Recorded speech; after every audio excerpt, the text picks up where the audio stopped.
I just asked Sara to see if she could turn off. Okay, it's streaming now. All right, everyone, we're going to be getting started here in about 2 minutes. Much better, probably. It's definitely going to make a difference. We'll still get Gloria time. She'll still get to her. Let me introduce you properly. We're still on the All right, folks, take your seats. We're about to start. Are we streaming? Are we live? Welcome, Internet. Welcome, Armenian American Forum. Yes. All right. Do enough seats? Good. All right. Our next speaker is a data scientist with over 25 years of experience leading data and AI strategy at LBMC and serves as a professor at Belmont University in Nashville. Please welcome Charlie Apigian to the stage. All right. All right. I can't sit behind the mic. That's awful. Is it? Are you getting at if I've got this here? No, it's not that. You good? It's the amplifier. All right, well, I'm keeping my time. I know we have less speakers today, and you've already had your networking time. But I want to just welcome everybody again to Nashville. This has been my home for over 20 years. And I did a little bit of research on the number of Armenians in Tennessee. So I'll start with that. I'm a data guy. Of course, I have to do that, right? So in Tennessee, when I moved here, there were approximately 200 to 250 Armenians in the state of Tennessee. That was about 5.8 million people. So I want to equate that. So did you all see that the Predators game, there was a Predators game last night? See all the people with the jerseys? I think they played the Blackhawks, because I saw a lot of Blackhawks jerseys. That stadium holds 19,000 people. If that was a sold-out crowd in 2000, if there were 250 Armenians in the state of Tennessee, there would have been, out of those 19,000, 0.67 Armenians at that game. That's how many Armenians were here when I moved here. Most came in 1991 because they were refugees from Baku during, obviously, the strife at that time. Since then, if you go to 2010, we doubled, or close to it, about 350 to 400. So now we're up to 1.1 fans at a Predators game out of 19,000. And if you come to today, we have about 350 to 400 in Nashville. And then 1602, let me change that, 1603, because we do have a new resident as of November, right?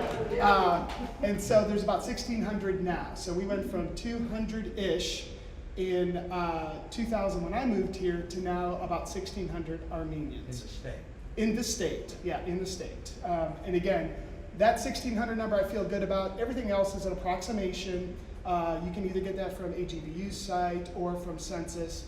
I tried my best to find it, and of course I did have my friend ChatGPT helping me as well, but I went to the site anyways to get more context into that. With that, and I'm going to try to do my best to stay good on time. Who am I? Who am I? Well, my name is Charlie Apigian, a proud son, obviously, of Ardo and Charlene Apigian, which you already know that. Definitely a proud husband and father of 4 that were raised here in Nashville. I definitely have done my part to increase the Armenian population. And I've also been a professor since 2002. And at that time taught statistics, programming, and I didn't know I was becoming a data scientist because there was no such thing at that time. And then I've been doing about data science at the academic level for about the last 15 years. I've built 2 data science institutes. But what I've been most proud of during that time is I always went and did community projects. And that's always been the most fun. I've worked on burglaries within Murfreesboro, human trafficking within the state of Tennessee, working with the Tennessee Bureau of Investigation, built a model for health inequities here in Nashville, identifying opportunity zones for health, actually funded by the mayor. And so those are things that I have always thrived on when I've done things. I love data. I love that data. And here's why I love data. And I hope you all, I'm trying to motivate you on this. I love data because it gets people to convene. I have done things with data, and I've brought people from varying backgrounds, and because of the data, we can talk the same language. I mean, I'm sitting with doctors talking about health. That doesn't make any sense, except I have the data to be able to enlighten them and empower and inspire change. I also love that it does level the playing field, and most important, it creates conversations if you can tell a good story. And so I hyper-focus on storytelling in data, and that makes me kind of a rare bird because most people in data just inundate you with too much of it instead of telling the real story. So when I tell stories about health inequities, I don't tell you the numbers, I tell you about the people. And I go from there. You know what else I love now? AI. Gosh. And it's what I spend all my time on. In my consulting world, that's all I do. I do a lot of really cool things that it takes me so much farther than I could. And the reason I like it the most, it's pretty simple. It accelerates change for me. What used to take 12 weeks now takes 4. What used to take 6 months, I can sometimes do overnight with the use of AI. And that means change can happen quicker. It can get to what you need, but it's also really hard. And people are confused. They don't know what they can and cannot do. And that means they need somebody in the room that understands that chaos. And so I always like to say, I'm the calm in the chaos. And that's what I think I do best, because I don't speak in fancy terms. I talk about a very complex topic, and I say it in simple ways. So then if you think about what I love more than that is my community. And I have poured my heart and soul into what I had near me, and that was Nashville. I've been very active in the Nashville community. If you say the word data, they're gonna say, do you know Charlie? And I love that about the Nashville community. I like to connect. I have put more people probably in jobs than in the Nashville area, because I've had so many of them go through my classes. I like to say there's a lot of people either doing good code or bad code. It depends on what you think of my code and what I've taught them over the years. But Nashville has run a lot on the teachings that I've done, because I've pretty much been the data science person here in town for 2 different universities. But the other community that I love is the Armenian community, because every day I notice, I know I'm probably the first Armenian they've met, or the most outgoing one they've met, and I better show integrity, honesty, and man, I want to show that we get stuff done. And it drives me. And then having, of course, my parents come down, and now my mom with me, that gets more emboldened. So I love data, I love AI, and I love my community. And so I've done that with Nashville. And so here's my call to action today. Now I want to take those skills that's already being done by so many in this room and say, I'm ready to join in.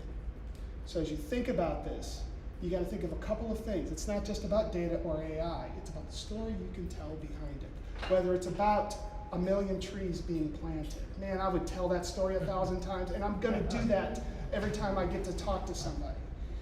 Those stories mean the most. And here's why I get so excited for that opportunity. Who's going to thrive in a world of AI? It's going to be creative people, innovators, builders. They're going to be those kind of individuals. Who are those individuals? Armenians. Those are the people that I think are going to thrive. And that's why I'm very excited for what we're doing in Armenia, but also what we can do here. And this type of group and gathering, I think, is a great way to get that started. And I hear my dinging going. That means I'm at 8 minutes. I was told I had a lot more than that. I'm not going to take it because we got started late. I would love to answer any questions about AI, but what I'd really love to do is get to our next speaker. I shouldn't be doing the intro, but I just love doing it. It's like, and now I have no idea who you are, but darn it, I want to hear from you. And But thank you for being here in Nashville. Thank you for taking the time. Yes, I was in his ear all last night saying we're doing this next year, and we need your help on that. And Stefan and our whole everybody that's an organizer here, I'm going to force you to give them a round of applause, and then I'll let you. Thank you, everybody. Thank you, Tommy. Excellent. All right. Our second speaker of this session, his name is Khajag Geukjian. He is a managing consultant and head of enterprise market risk management at Murex. He is former president of the Lebanese Armenian Heritage Club at American University of Beirut. Please welcome Khajag.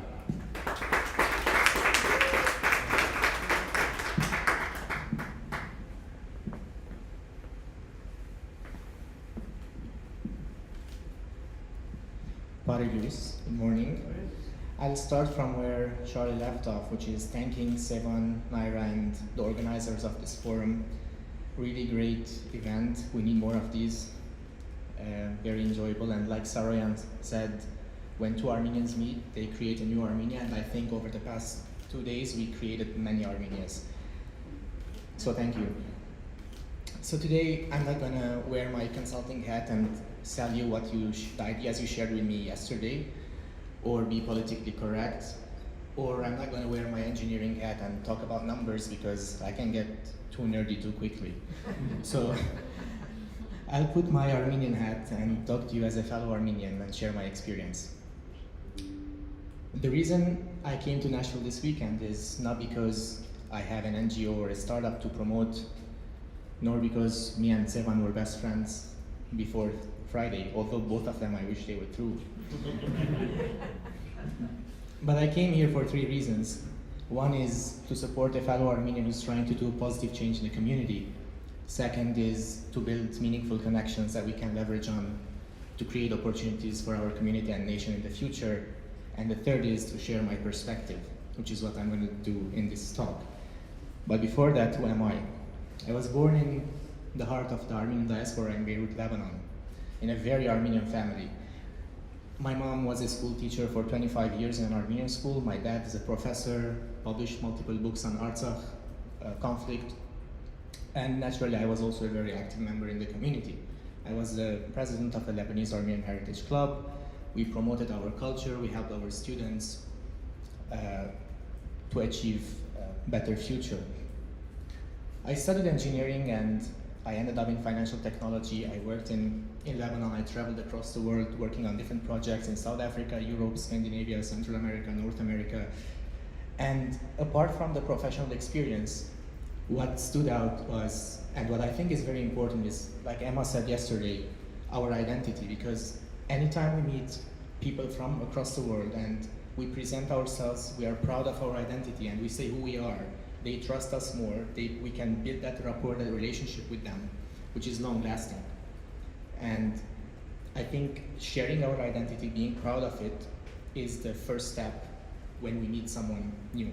So that's what I learned from that experience. Fast forward a few years, financial crisis hit Lebanon. As you may know, most of the currency devaluated more than 90%. Our savings, investments, everything was wiped out. I moved to New York to start all over again. Weirdly enough, moving to a new place to start a new life, it didn't feel strange as an Armenian. It's maybe in our DNA. And maybe what Sevan is trying to do is also part of our DNA. I worked in New York for a few years with the top investment banks there, and then now recently I moved to DC working for World Bank. So that's about me. What is my perspective? I just want to share my perspective on building a successful community, because I think all of us here as individuals are successful, but we also need to be successful as a community. And the analogy I want to make here is I want to take our community and nation and treat it as a multinational company. So if we treat our Armenian network state or nation state as a multinational firm, headquarters in Armenia, branches all over the world, we can draw some parallels. For example, what are the important things? We can talk about vertical integration. In a company, let's say we're building a car, we can vertically integrate the supply chain to start making tires, making the steel, making this, that. Now, in a company, this might or might not be profitable, but in our community, it definitely is. Because if I'm making the drones and I'm buying the batteries from another Armenian startup, and I'm buying the plastic or the steel from another Armenian startup, our growth as a community will be exponential. So vertical integration in this case works. Second is the horizontal diversification. Yesterday and the day before, you presented different ideas and startups, which is very helpful because it's diversified. So diversification will lower our risk as a community to be self-sufficient and sustain for the long term. We have people investing in military and drones, people investing in financial services, investors, angel investors, even environment, planting trees and so on. I think this is very healthy. The third is the geographic diversification. Just like a multinational company, diversified geographically. Us Armenians as a nation, although we're very much connected to our land, our land is part of our identity, Ararat is part of our identity, Artsakh is part of our identity, but we are very much capable of being decentralized and operating in strong communities. And I think strong Armenia needs strong diaspora, and the strong diaspora needs a strong Armenia. They both need to coexist. Geographic diversification. So the fourth point will be, if we take a company, what is the best way this company can preserve its market share? It's by trying to grow the market share, because if you just try to preserve the market share, then another competitor will come and will wipe you out. Same thing with the community is, if we just try to preserve our community, at some point we will die. The best way is to try and grow it, and that's what we heard from different people yesterday, whether it was Give or Mariam or who are working in DC, for example, in different communities, in different ways, and trying to help Armenians to get positions at federal level, different levels. So I think that's also very important. And the final point that I will make is about the inclusive or active contribution of the members of the community. I think that the community is as strong as the commitment of its members to the community. And it works both ways, top down and bottom up. So in this case, just like a company who, by enforcing a horizontal structure, can get more creative ideas, and rather than a pure top-down approach, here as well we might think of a model where Armenia, our headquarters, in the future can engage diaspora in more strategic decision-making. But also from bottom up, we can also think that we cannot be passive, we need to be active, and we need to contribute to our society, even with every small thing that we can do. I will conclude by saying that our thousands of years of history is not just inherited from our grandparents, it's also borrowed from our children. And that's where our responsibility comes. We are responsible to hand over a better Armenia, a better Armenian community to the generations to come. And if you look at our history, it's full of tragedies, but then after every tragedy we have stood up and fought back.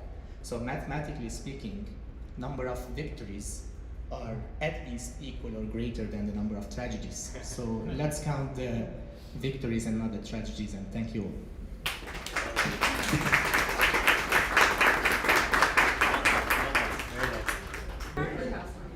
Here we go. All right. Everyone's comfortable? All right, I'm very happy to have snagged this next speaker. This is a good one. She's the Chief of Staff for Armenia Operations at the Hovnanian Family Foundation, which oversees initiatives aimed at fostering sustainable development in Armenia. She is former Executive Director of Birthright Armenia. Please welcome Linda Yepoyan to the stage.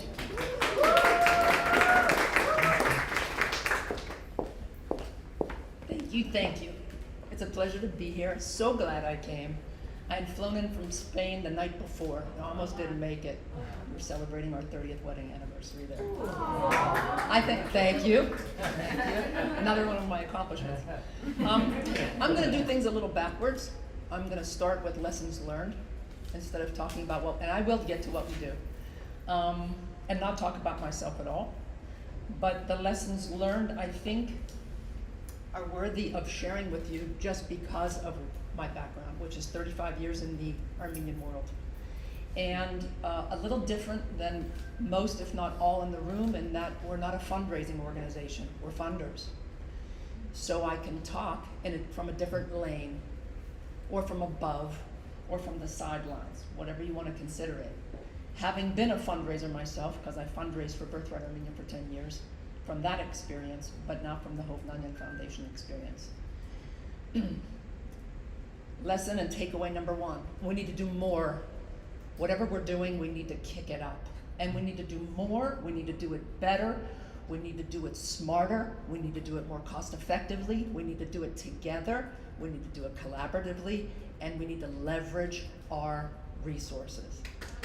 We can't get to we can't get to where we want to go staying in our lanes anymore. We're smarter than that. Now we need to walk the walk, that we're talking the talk. So let's do it. In this room, we have a lot of fundraising organizations. I don't see a lot of duplication, but once you get to Armenia, you're bombarded with the duplication. And you're like, what the hell? Who's dealing with the gaps? And there's so many people and parts of our population and parts of our country that are falling by the wayside. And the further you get outside of Yerevan, the more you see it. And you feel like you're overwhelmed. I mean, I'm in this. I've been in this for 35 years. And the more you see it, the longer you're in it, the deeper your roots are, and you want to make that difference. And we need to not talk about what we're doing. We need to be focused on the outcomes that we're seeking. And get the hell out of my way, because that's where I'm going. And I think we need to get in that car together and go. I really do. So if you need assistance, I will get to what the foundation does. And I have my business cards. If we could be of assistance to you to get where you need to go, show us that you will partner with those that do similar work with you in Armenia, and come to us as a coalition, as a group. 2 or 3 groups doing environmental protection, 2 or 3 groups doing women's issues. Don't bombard us with 10 different proposals for a women's issue. We don't want to read 10 different proposals. We want you working together and saying, this is what our leveraged funds are, but we need this 30K to get this done. That's a no-brainer for us. It's a no-brainer for us. Trust me on this. So that's pitch number 1. 2, Charlie touched on this. We're not telling the story well enough, and we're guilty of it. We're totally guilty of it. I can stand here and rip off stats for Birthright Armenia. 2,862 alumni from 62 different countries, 303 of them living in Armenia as repats. 17 of those have started businesses, 42 marriages, and a partridge in a pear tree. Barilu Zarman, thanks for joining. We're delighted to be part of those stats. We have 3 alums in this audience, and you heard from all of them. Let me get back to our next lessons learned. Telling the story better. Don't just bombard people with stats. Talk about your outcomes. If you tell your story effectively, you'll see the biggest difference in the response that you get from people. If you need, we all have networks. My network is huge, because I've been doing this for 35 years, right? I have a huge network. For any of you looking for a job, send me an email. Tell me to circulate your CV. Send it to Berge. He'll circulate your CV. Send it to Armand. He'll circulate your CV. And any of us in this room will do that for each other. Utilize the networks available. In addition to that, we have the huge Birthright network, and nobody, hardly anybody, asks us to tap into our Birthright network. What a lost opportunity. Somebody was talking about fake wiki pages, or propaganda, or negative whatever. What about a wiki-thon? At any given time, we have 150 volunteers in Armenia. Set them all up on their laptops and go nuts for 8 hours. Utilize the networks available. We don't get such requests. Sometimes we reach out to people and say, could you use some volunteers in what you're working on right now? But you need to know, Birthright was created to build leaders and ambassadors of the country, and they stand ready. All you need to do is ask. Just reach out. Hovnanian Foundation. So Mr. Hovnanian passed away 4 years ago. It used to be the Hyeland Foundation. The second generation, third generation have stepped up, staying true to their vision. I'm a very fortunate person to be able to work with such forward-thinking people. Adil Hovnanian, for those of you who know her in the audience, bold. She's in 6th gear. I know cars only go up to fifth gear, but she's in 6th gear. So yes, somebody asked me, is it challenging working with Adil? How is it? It's educational, but it's a challenge because 2 feet are on the gas. But again, we're not a fundraising organization. There's nothing to hold us back to get where she wants to go and the board wants us to go. Nothing. So 2 feet on the gas is an interesting way to really do the job that we do in Armenia. And let me just spew those off. So I oversee Birthright Armenia. The Armenian Volunteer Corps is Birthright for people who age out of Birthright or for your non-Armenian friends. And I'm gonna make a pitch for that. All those people that say you're so lucky, I would love to see Armenia one day, you put the flyer in their hand and tell them to get their asses over there. There's work that needs to be done. And you know what? Do it with them. Go over as a pair. We get husbands, wives. We get fathers and sons. We get mothers and daughters. We get partners. I'm Jewish, and my partner is doing Birthright Armenia. He does ABC. She does Birthright. It happens all the time. There's nothing more rewarding than volunteering. I know it's in our blood. I know it's in our blood. Repat Armenia, which is an interesting acquisition of ours from 2013. Repat Armenia, we give about 200 requests for repats annually, and we give them that soft landing. So when they come into Armenia, the hand holding to make sure that their landing is smooth, and we help them find employment. Hike Armenia, we're building the Armenian National Trail, which is a through-country hike from the border of Iran all the way up to Georgia. Fantastic economic development, rural economic development, putting homestays where hikers need a place to stay. They get it. The people in the rural areas get it. And when you grasp on this, you find somebody who gets it, you invest. And the last organization is our most recent nonprofit that we created, which is called TAP, the Armenia Project. And that's the communication and media ecosystem that Armenia needs to get Western journalists in and covering the story. Socioeconomic, wine, they love the wine, the arts, and in addition to that, we have a huge grant program. It's about $1.2 million annually, and we also have travel fellowships. I'm gonna put it out there for the travel fellowships. Where is Iowa? You have somebody traveling here from Armenia that has a speaking gig at the UN, you apply to us for a travel fellowship. The travel fellowships are about getting Armenians on international stages. Not as participants, we don't want people just sitting in an audience. This is Linda Yepoyan, she's here to deliver a speech at the UN General Assembly on women's issues in Armenia. Boom, they're shoo-ins for a travel fellowship. It's time. It's time to invest in the chess player or the 9-year-old kickboxer who placed, or for the pianist at Carnegie Hall.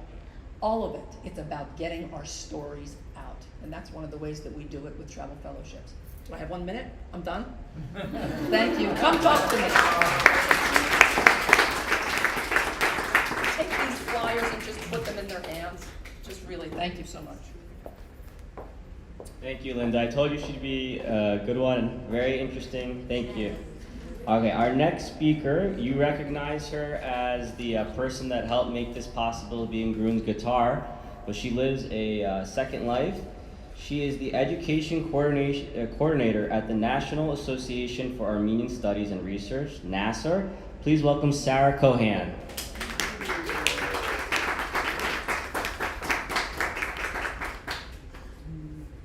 We'll set it up. How do you like it?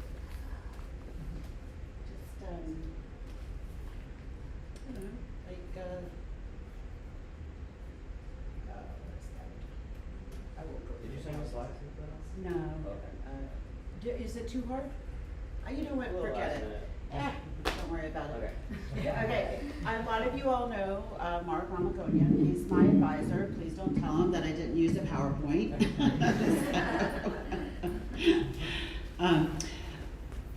My name is Sara Cohan. I have a couple different identities. One is the wife of guitar people, of a guitar man in Nashville, and the other is my Armenian identity, my American identity, yada yada. So I've grown up in the South, which makes me further out of the diaspora than usual. But I have been really fortunate to connect with Armenian world and work in Armenian organizations for the past, I think almost over 20 years. And in fact, my first job, Hovnanian was on the board supervising me, and so I had an opportunity to know him a little bit at Ani. But I'm here, and I really appreciate that. But I'm here speaking on behalf of NAASR, and I'm just curious, how many of you all know what NAASR is? Great. Do you? No. Okay. Good. So we've got a mix. And NAASR was started in 1955, which makes it a real landmark organization for Armenian diaspora in the U.S. It is based in Belmont, Mass, which is an extension of Watertown, in my opinion, and it's a research library, repository for some collections, and a bookstore, as well as a funding organization for scholars. My advisor, Mark, has been, and before him, Manuk, have been incredibly vital components of the research that has been done on Armenian genocide and Armenian history. I'm so genocide, I'm so diaspora, and I apologize. I always go to 1915, but NAASR is about a larger picture, and it's about Armenian history. They provide funding for scholars for research, starting with graduate students onward. Most of the great works have had Mark in the background, including Taner Akşam's discovery of Naim Bey's diary, which proved that the telegraphs that were sent were authentic, and putting without doubt that the Armenian case is genocide in a legal perspective. And that was one thing that was particularly exciting, but everything from cultivating the work on translating diaries from Shushi and from 1921, for funding work on women, like the early days of feminism. That's okay, and I'm going to tell you the ones that are my favorites, obviously. So, and then one of the components of this funding is that the scholars then give back by providing public lectures. Of course, technology has been a tremendous help in NAASR being seen on a more national and international level.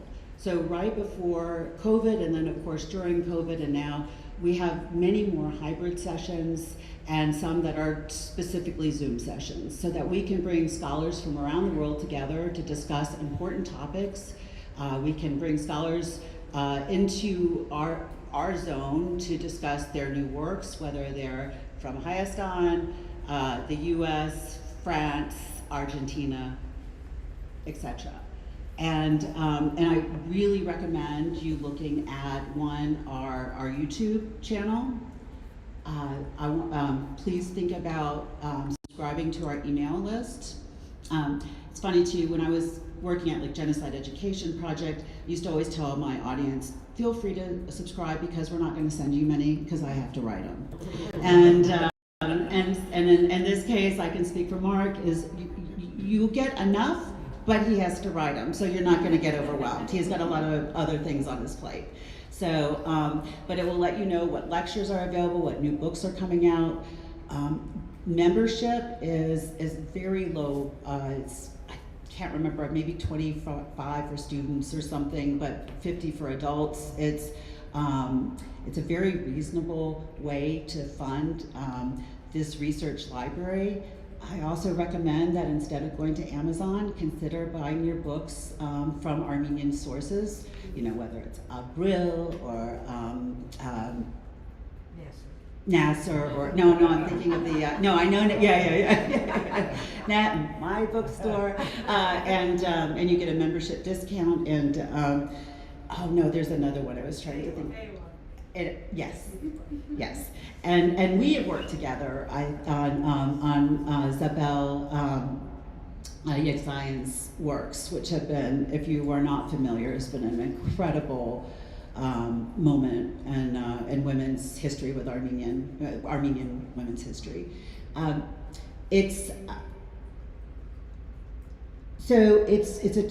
one of the reasons it started was to create, besides providing research and ability, but was also to create Armenian chairs at universities. And the first one was in see, that's where the PowerPoint helps, but in the 1950s, the first one was established at Harvard with the help of a Persian scholar who said, not only does Persian and Arab history need to be included, but also Armenian. And so Harvard was the first chair, UCLA in the 1960s was the second chair, and then from there, it has just continued to grow. The chairs are extremely important politically as well as academically, because we, as we all know,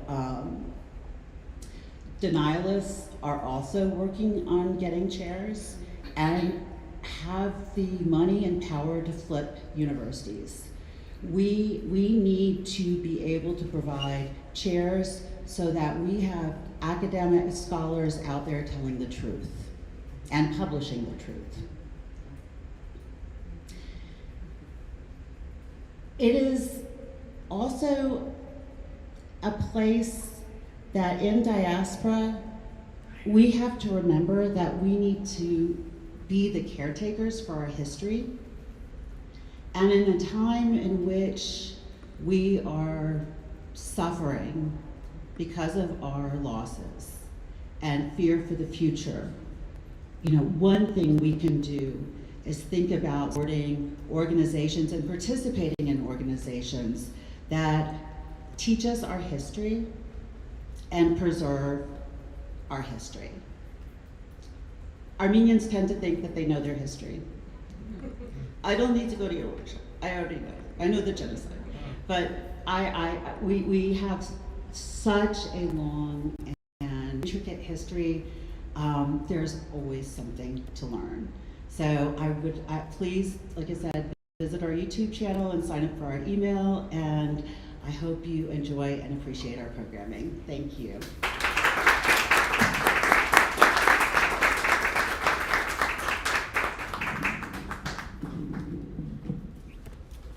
Thank you, Sara, for sharing about NAASR.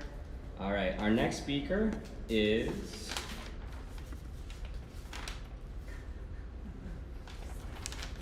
my aunt. I know who she is. You know my name. She is a communication strategist, a former journalist, an author, and she is part of the International Armenian Literary Alliance, IALA. Please welcome Garinè Boyajian Isassi to the stage.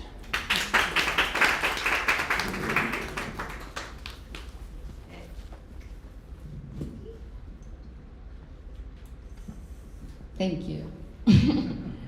Yes, I am here because I found out about this because I'm related to obviously Sevan, and I was one of the people where we were like, why is she here? Who is she? I'm not a CEO of anything. I'm just, a person who does stuff. But what I am is an author and a storyteller. And I've been hearing a lot from everybody here about the importance of telling a story. And that is one of the things that IALA, it's the International Armenian Literary Alliance, is all about. We want to tell the story, not just to each other, not just within the borders of Armenia or within the church or within this room. We want these stories to be told out into the world in a way that they can receive it with compassion. The stories of the genocide have always been, poor me, which it is poor me in one way or another. But you don't want the only thing about Armenians known in the general culture to just be about the genocide. Because now we're 3 generations past, and we are an important and vital group of people. And one of the things that IALA does is nurture the storytellers. I'm not on the board or anything, but they are backed by a lot of published authors, people you've heard of. Peter Balakian, the Pulitzer Prize winner, is on the board. The person who started putting it together, was a journal, Olivia, and I can't say her last name, I forget her last name. Okay, yeah, that. She started it, she's a former journalist, and she started this, and then she moved to Luxembourg. And then when COVID hit, it was one of those things that actually was very helpful to our group as a diasporan creative community. They started doing things on Zoom to the point where I got involved getting involved to be in a writing group. So we have an international writing groups, and we have the writing group that I ended up in. One of them is in Yerevan, one of them is in Beirut, one of them is in Los Angeles, one of them is in the middle of Illinois somewhere, I don't even know what town, and I live in Maryland. And we would meet, and give each other our work and be able to develop with each other. And I know that there's a lot of, every time that I have tried in the past, I'll just tell you a little bit about myself. I grew up in Texas. There were Spring, Texas. You've never heard of it. There were in Spring, Texas, there were 5 Armenians, 6 really. There were 6 Armenians, and 5 of them were related to me. So that's one of the things that I grew up with. I don't speak Armenian. I've never been to Armenia as an adult, but I still identify. I still know I'm Armenian. I'm part of the diaspora of Armenia. And that whenever I go anywhere, and whatever I do and whatever I say, I'm representing that identity. And so I was super happy, because every time you meet someone, you have to tell them 3,000 years of history in order for them to understand what your deal is. And this is community of being a writer or being a playwright or being anything in the arts, really, especially if you're not totally in Armenia, is very lonely. It's a lonely world. So IALA has set up a space, an online space, an in-person space, where creative people can come together and they can mentor each other and they can talk to each other and they can be supportive of each other and understand where the others are coming from, because we all are Armenian. I have a couple of books out, and I'm writing right now.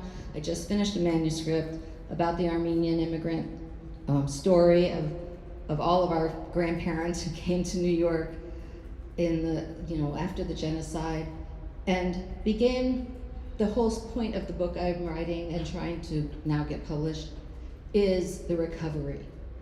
It's not about what happened. It's about what happened after, and how we rose up from it, and how we were resilient, and how we started over again, and how we did it because we love each other. The basis of it all is about how we love each other, because we are all one. We are all together. We are always going to be, even if you don't want to be, you're going to end up being connected to the other Armenians. So what Yala is doing is trying to connect us all together so that we can be supportive of each other and that we can tell all the stories of everyone else who's been talking over this whole weekend and just representing. Gev talked about it yesterday about just showing up. If you show up and you are Armenian, you've already spread the word of being Armenian. You've already told everyone else, Cher is Armenian. Everyone knows Cher is Armenian. Does Cher ever talk about being Armenian? Never. But just the fact that she's out there, people know her, and they know that she's Armenian is enough. So it really is about showing up and making sure that you're representing yourself and the fact that you're not a monolith and that you can be involved with everybody as an Armenian representative. So Yala they have a mentorship program, mentors and mentees who meet with each other. They have, I had a slide too, and now I don't remember what I was gonna say. They have grants for translators. They're trying to get a lot of things that were in Armenian, ancient Armenian. I think the Zabel thing was done by someone who's in. They're translating it into English. All of the work is in English that they're supporting because they want to get the word out. So they are looking for donations. They have one employee, I think he's part-time, he's in Yerevan, but everyone else is volunteering, and they're all just there to help each other. So if you're at all interested, let me know. Talk to me about it. We have a brochure, we have a website, and we would love to have more people involved and people at different levels. And just so you know, my day job has nothing to do with any of this. And so I'm my day job, I'm a project manager at a science foundation, and I write for them. So during the day I write web pages, and then at night I write fiction. So it's also probably in all of you somewhere, everyone says, one day I'm gonna write a book. Well, maybe that day is today.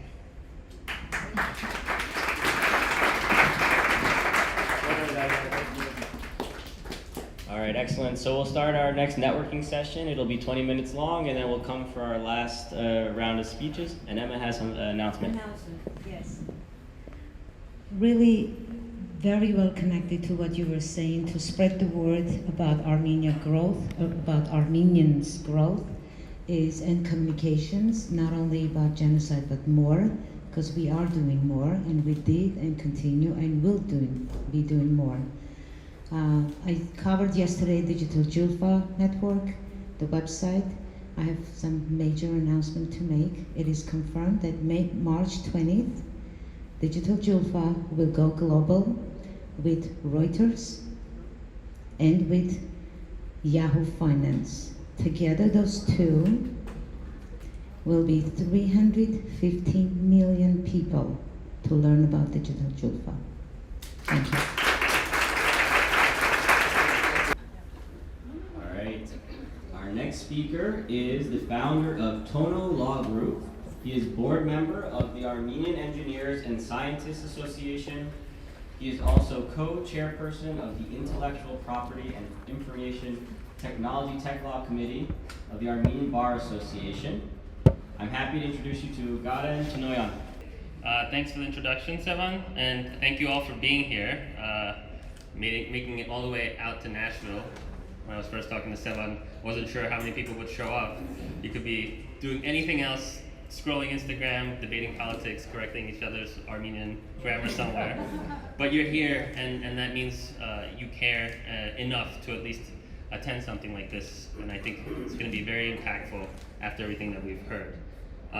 As we've heard from many speakers yesterday and today, Armenians love creating organizations. We have groups for everything: the youth, professionals, entrepreneurs, tech, culture, you have it.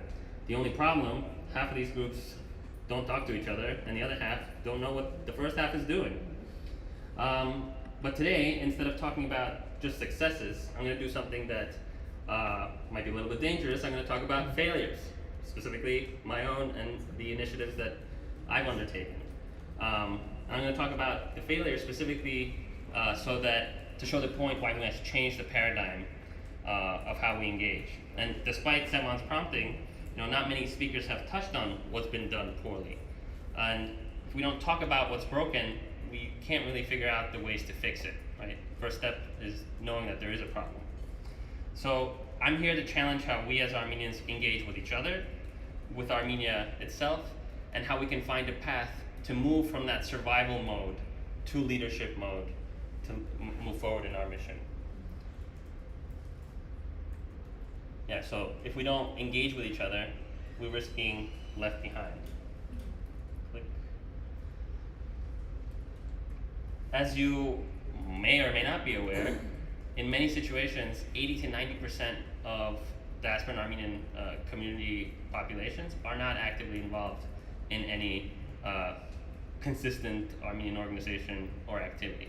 And that's a concept to think about, because to some extent we're preaching to the choir here for people who are involved, and maybe some of the observations and rhetorical questions that you might be getting from this presentation is something that you thought about already, but perhaps these are things that you can take away back to your community, your organizations, your friends, your wider extended networks. Next slide, please. Next. So what are the challenges? Why do we struggle to work together? We have different barriers to unity, and this is a word that gets thrown around a lot and means different things to different people. We have political divisions. Armenia versus diaspora, different political parties and different perceptions and ideas about how to properly conduct ourselves within our community and within the broader world in general. We have some divisions between old and new diaspora, third generation, fourth generation, or first or 0th generation, people who came over from different regions, whether it's from what's now in Turkey or Middle East, Lebanon, Syria, or Armenia, former Soviet Union, or maybe somehow you're in the United States, but you're from South America. All these different Armenian communities have led different lives and have different influences over the way that they perceive their own Armenian identity, and sometimes those differences clash with how your other fellow Armenians perceive their identity, and that creates a disconnect that makes it difficult sometimes to work together and get things done, because the expectations of the other don't match what their perceived way of dealing with Armenians is. We have barriers in language. Some people know Armenian, some people don't. Some people that do know Armenian know different Armenian than someone else. That somehow becomes a point of contention when it does not need to be. We have tribalization. If you're from my region, I don't really sometimes interact with people from another region. You don't really seek to extend beyond the things that you're used to, and your identity is kind of solidified within the bubble that you are used to working with. But why does this happen? We want to look at the causes of some of this. A lot of this is often attributed to an epigenetic trauma response to all the difficulties and challenges that the nation has faced over the years. Generations of displacement and war, genocide, constantly trying to do everything to survive, to save yourself, to preserve whatever it is that you can, and from generation to generation to generation, not just as one occurrence. And this kind of helps develop a certain lifestyle that allows you to achieve that, but perhaps not other more overarching or global goals for yourself, your family, your people, your nation. We had centuries for not having a state. This leads to people and populations not really thinking strategically about the future and how to achieve those goals. It leads you to insular thinking and living within bigger communities that you're not in charge of. Again, the genocide led many of us to always be reactive and fearful as opposed to proactive and creative. And although in certain individuals this might not be the case, I'm talking about broadly, more generally about the community and communities of Armenians around the world in different places. The Soviet years of oppression also didn't help allow independent and creative Armenian spirit flourish and the disconnect of the diaspora from Armenia during that time also had its negative effects. And all of this is reflected in my own failures that I will cover shortly. Next, please. So this is a brief timeline of how I came to some of these realizations and why I'm able to make these observations. And I'm sure some of these things you have thought about and noted as well. And I hope that whatever comes off as a criticism comes off as constructive criticism due to a real love and care for our people and all of the initiatives that have been talked about now and that have been forgotten to be talked about. So I'm an immigrant to this country. I was born in Ukraine, moved to New York, and as any immigrant would do, try to seek out the Armenian community and live and integrate there. I moved to New York, and then we didn't have an Armenian school there, so I went to Armenian school. We lived in Brooklyn. We moved to an Armenian school in Manhattan. Had to constantly take the train. Shortly thereafter, moved to New Jersey, and the integration into the Armenian community in depth began there. I joined Armenian school there, joined ACYOA, did a dance ensemble for 15 years, joined the AYF eventually, leading Rutgers University Armenian Student Association.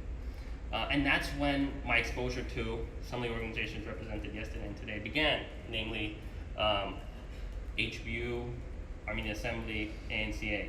And perhaps I was focusing too much on these Armenians events because this is evidently shown in my lack of GPA success at that time. So next.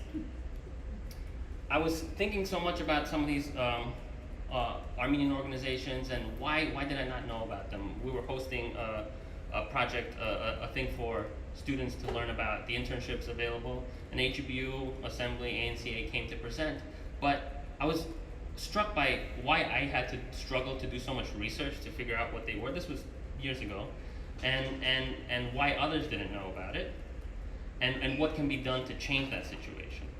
And also, in parallel, thinking about, am I wasting my time doing these Armenian things? Should I be focusing on career advancement and education, and so on? And that led to me working at HBU for a couple of years. Next.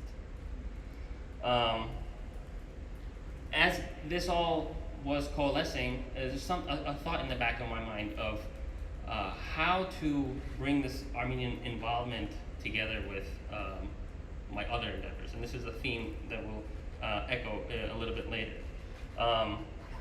In around 2011, 2014, I joined the Armenian Engineers and Science Association because I was studying physics and philosophy in my undergrad, and joined the Armenian Bar Association, being a law student. And that's kind of the beginning of the meld of the IP, tech, and business law career with the Armenian events. In 2014, we had the Syria war, and that's, I forgot a thing. While I was working at HBU, and that was my first initiative, if you can go back for a second. When I was working at HBU, there was a first initiative to bring Armenians and Armenian organizations together as a youth. That ended up being a failure. If you click next. During the Syria war, we had a second initiative to bring Armenian youth organizations, namely things like ACYOA, Hovnanian, AYF, together. We had some success, we had concerts, we raised money, we sent it to Syria, but it was not very successful due to the reasons that I raised earlier in our communities. In 2018, the Armenian Bar Association's IPIT committee was formed at one of the Armenian Bar Association meetings, and Emma mentioned this earlier. I was volunteered as a co-chair the way you volunteer your cousin to help you with furniture. But it was a wonderful opportunity. It was a wonderful opportunity because it led to Armenian Bar collaborating with Emma's Orion Worldwide Innovations, and we were able to, with the collaborative work of many volunteers, put together a report that addressed Armenian issues in startup law, IP, corporate law, and we were able to bring these recommendations in 2019 to Armenia during the time of WCIT to the government. And despite COVID, despite the war after that, we're able to enact new laws and regulations in Armenia by 2021 for startups, for IP, for the corporate environment, and bring the ecosystem and the economy there to bear. The war happened, And this led to the third failure of bringing Armenian organizations together. We started an effort called United Armenian Inter-Org, United IO. Bunches of groups were coming together and trying to do things, but oftentimes the efforts were inconsistent, incongruent with each other. There was a lot of duplication of efforts. I think Linda mentioned that. And this is something that we try to avoid, and we try to think of what can everybody work on together that isn't something that is duplicative and is still within the realm of something that some people can help with. And that was a conference that we held in 2021 with 2,000 people attending, 100, 200 presentations about projects that they can be running in Armenia. However, that did not stay together because it was not an anchor project that continuously brought engagement and helped people work with each other. And it's important that we learned from our mistakes earlier. This was not a new organization. It was an attempt to create a platform for collaboration or a space where people can come together and work. And we brought together an unprecedented number, 30-something Armenian organizations, 36, 39, from Armenia, from the diaspora, from different countries, to work together on a project together on one thing, without any forming new organizations, without any money. Zero money was spent. So that's an example of a success from a failure, but that learned from the mistakes before. We are then currently working on implementing the laws and regulations that we passed in Armenia and continuing, please, next slide, working with the Armenian government on a number of different projects. I'm not going to focus too much on what ASA and Armenian Bar does, because this is echoing the message of efficiency and effectiveness. You can look this information up online, but I'll focus on a couple of things. Because after working 12 years in the industry, in the legal field, tech startups and so on, IP, I started engaging with Armenian startups and investment groups, like you heard from Armen, Steven, Emma yesterday, Berj. And this is something that I would like to encourage people to do and change their thinking and dynamic and paradigm about how they engage with Armenians in Armenia. Started working with Covenant Venture Capital, BAJ Accelerator, Science and Technology Angel Network of Armenia, Business Angel Network of Armenia, Armenian Investment Club of Armenia, Angel Investment Club of Armenia. These are all things that you can do as well, and there's no stopping, no limits based on industry, based on know-how or knowledge base. Opportunities are open. Next, please. Keep going. So, next. I want to address the issue of inefficient use of resources. There's a duplication of efforts going on, and this might have been addressed to some sense, and you might agree with it or not, but in general, many organizations are doing the same thing without coordination. There's no centralized platform and no systemic approach to collaboration. Just the fact that we're here and this is such a rarity is evidence in itself of that fact. And oftentimes, there's unintentional counteraction of efforts. One example that I like to bring up is during the war, people were trying to raise money, send supplies, protest, organize campaigns. There was a very poignant example of when trucks with supplies to Armenia were being organized to go to LAX airport because a charter flight was flying out to Armenia, and a protest was being organized to block that very same highway that was stopped just in time, just because of lack of communication and coordination. But you can extrapolate that to all the other things that we do based on that example. Keep going, next please. Next. We have no shared database for communication. We don't have a platform through which to do this. But what can you do? No matter what you can build instead of this being a sacrifice, you can create mutually beneficial relationships. You can advise people in fields that you're knowledgeable on. You can connect with startups that generate income. You can build structured collaboration platforms instead of just forming another organization to do whatever one project or goal that you're trying to achieve. You can learn from other diaspora communities and cultures. And most importantly, proactively, constantly evolve and try to future-proof yourself by evaluating and challenging the approaches that you use. Don't be afraid to admit that you're doing things wrong. And it's not a bad thing. People make mistakes, and it's not a nod or means to demean you or your capability as a leader or an organizer and so on. It actually means that you care about becoming better. Next. So, what can we do now? We got to change the paradigm. We got to go from crisis response to proactive leadership. Societal and technological development is accelerating, and if you're not actively participating in the future, it's going to pass you by. You're going to become obsolete. And we can't just be reacting to these things, and we can't just be keeping up with the times. We have to be at the forefront. You have to anticipate the changes that are going to be happening and come to meet those challenges before they hit you. So we're going to change shift the paradigm, shift the thinking and the dynamic here. Instead of doing it for the cause or volunteering or sacrificing, which is how many of us, I've done it, we've done it. It doesn't have to be the way that things are, and you don't have to lose out by trying to help Armenians or your fellow Armenian. If you always seek collaboration and innovation, this will help you anticipate those changes. And I'm going to leave you off with a couple of cliche quotes. The best way to predict the future is to create it. The future is already here. It's just not evenly distributed among everyone. And be the change that you want to see in the world. Because Armenia's strength is not in its land, it's in the minds of all of us and its people. Thank you, and on the last slide, whenever, next. If you're, next. If you want to contact me, information's there. Always open to help and chat. Thank you.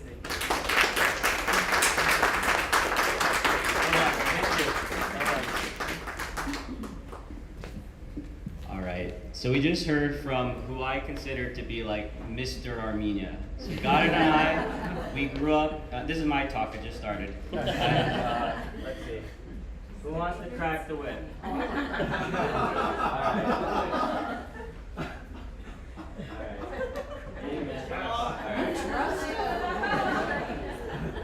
So Garinè and I grew up in the same area, we went to the same church, we're the same age, and we didn't meet until about a decade ago in New York City, and the first thing he said to me is, who are you? Where did you come from? Because it was like him and his close friends who have been doing all these Armenian things together, and here I was in like my mid-20s, and he had never heard of me.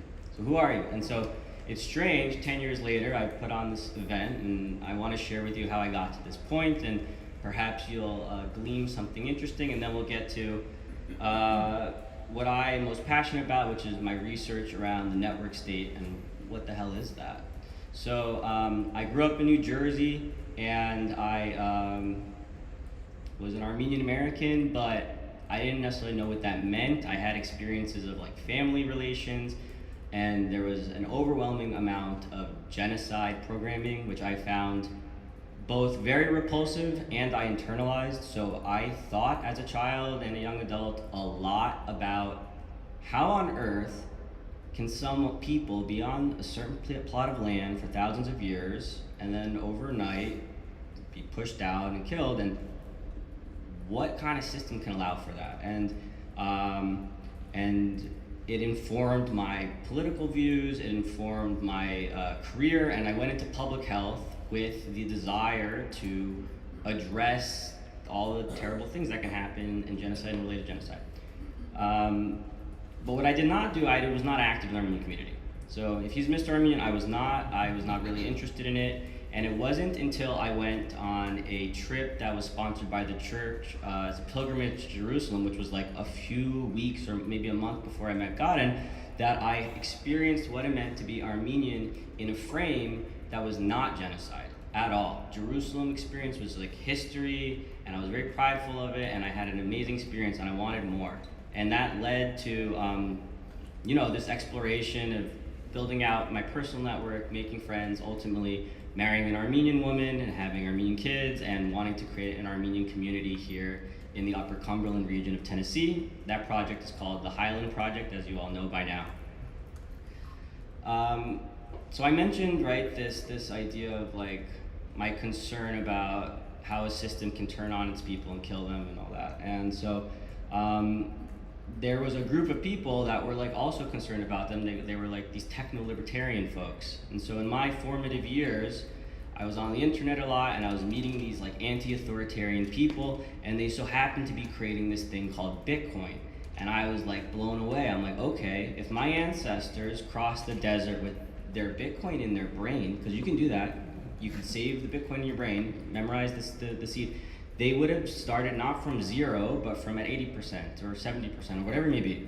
So I found a very provocative idea, and this was like 2011, 2012, I was thinking these things. And then around 2014, and again, I was not part of the Armenian tribe at this point, really. I mean, my name was, but I was part of this techno-libertarian tribe. And I was going to their events, and I started having these ideas that, okay, if Bitcoin is able to, okay, so what is Bitcoin as a technology?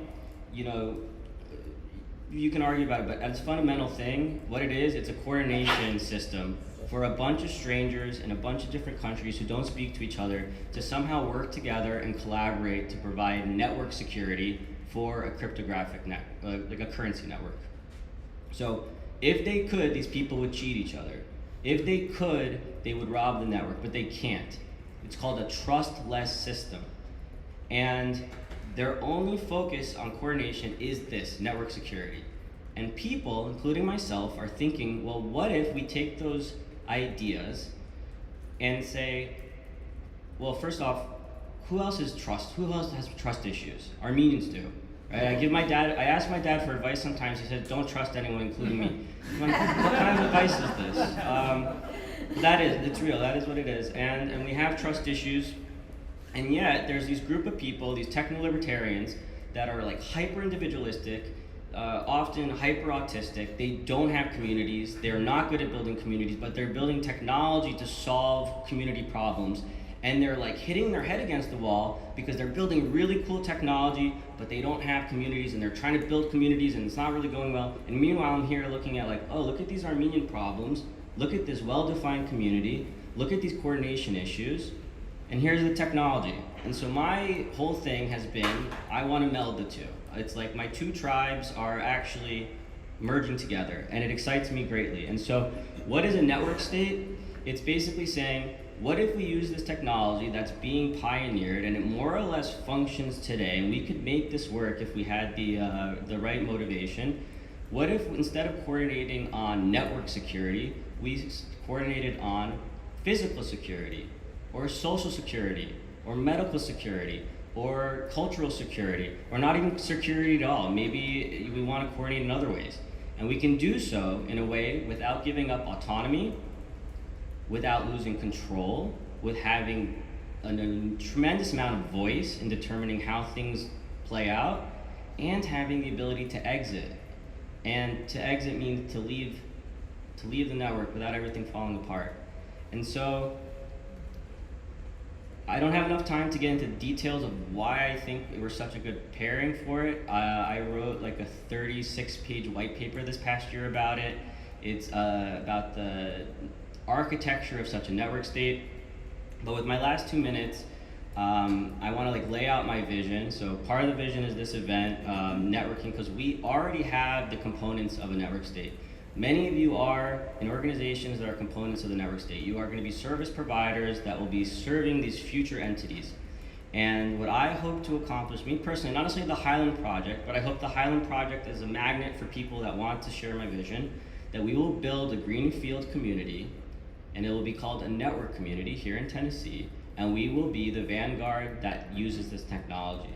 So this community that we create, let's say it's Norani, like the guy on Friday's event, the serial, Voskanian, the guy who, he was way too early, so let's say it's Norani.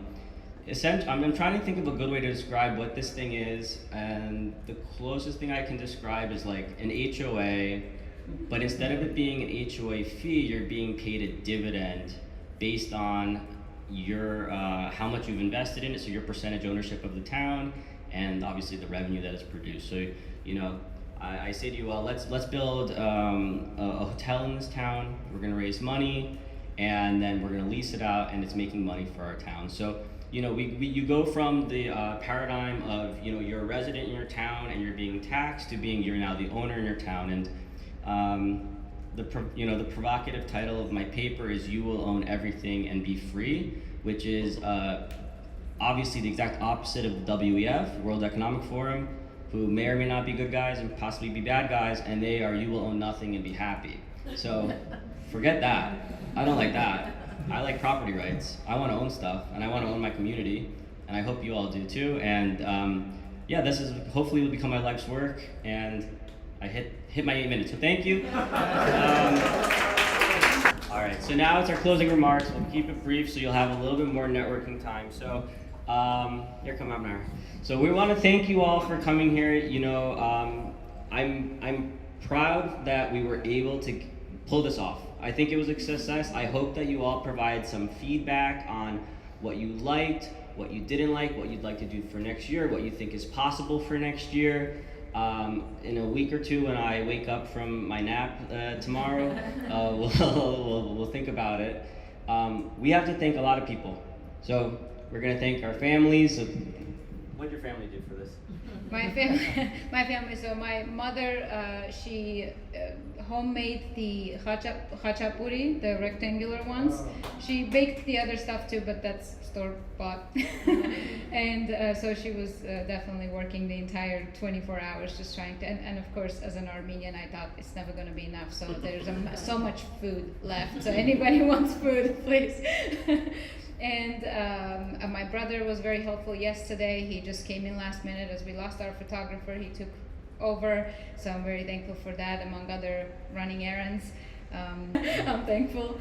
So if you want to thank your family. Yes. Yeah, so obviously I'm happy that my wife tolerated me spending so many nights on phone calls, inviting people to this event. And we have our two fantastic helpers. Where are they? My cousins. Tigran, please stand up. Let's have a round of applause for Tigran. He's a sort of a refugee from Ukraine, so he wants a job, get him one. And then we have my lovely sister-in-law, Angela. Let's have a round of applause. Where are you? Stand up. She's hiding. Oh, here she is. Hello. All right, so they were great. I don't think we could have pulled this off as stress-free as, I mean, it wasn't stress-free, but you guys helped a lot, and thank you.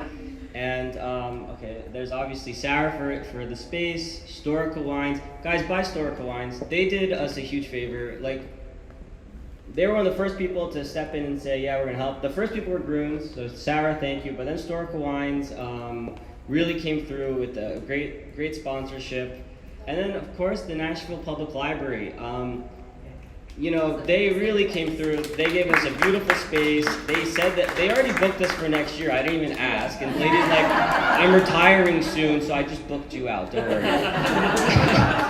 And so that was fantastic. And then lastly, or maybe you have someone else to thank, but I really do thank you all for coming. I thank you for anything that you do in follow-up to help spread the word about this, and any feedback that you can provide to make this thing even better and more powerful.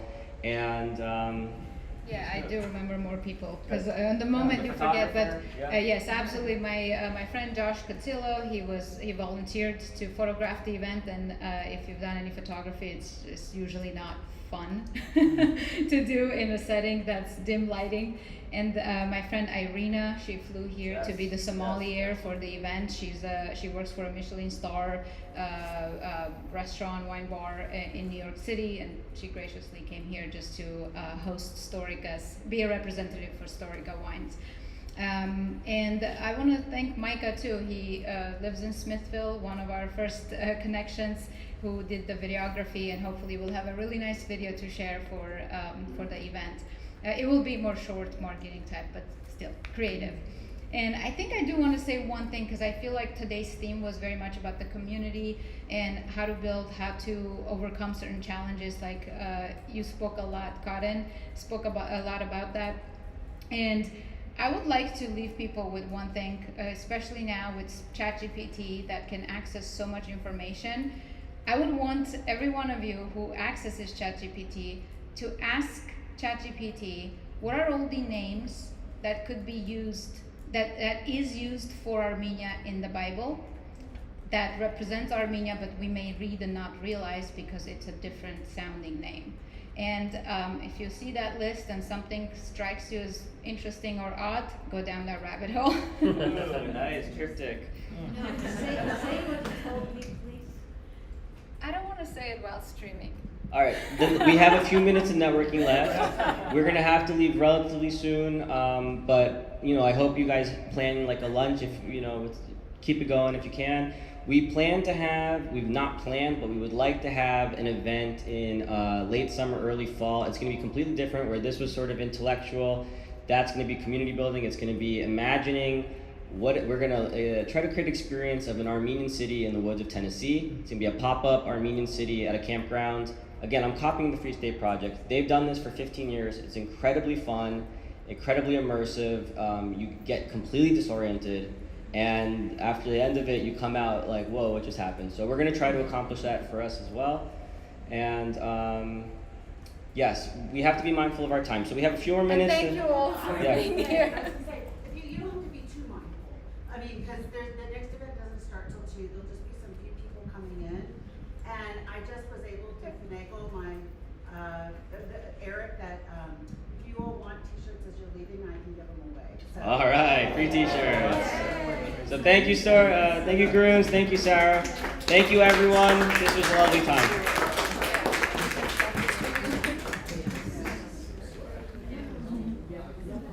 You want to turn the stream off and give your call of knowledge?